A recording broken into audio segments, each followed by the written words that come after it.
Okay, guys, I appreciate everything that has happened since 2023. It has been nonstop. I want to thank all of you. I really do. But it'd be too difficult because I'm too busy building y'all stuff. And I'm very happy and I want to keep doing this, but I want to build my own bike. Okay?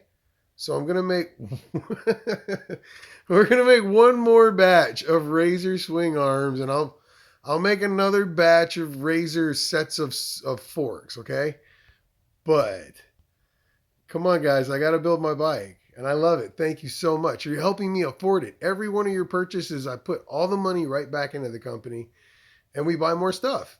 I was exhausted today, and we still bought metal, cut it, welded it, and got ready to make double cuts for swing arms and forks. It's insane. And we're so close.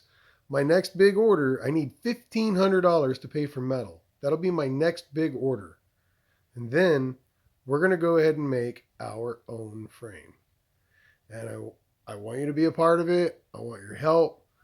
You know, I want you to watch. So if you could support me, I really appreciate that.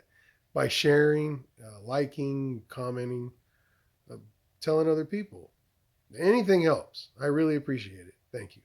When I pull up in the whip, they be saying goddamn. When I hop out with my shawty, they be saying goddamn. They never show me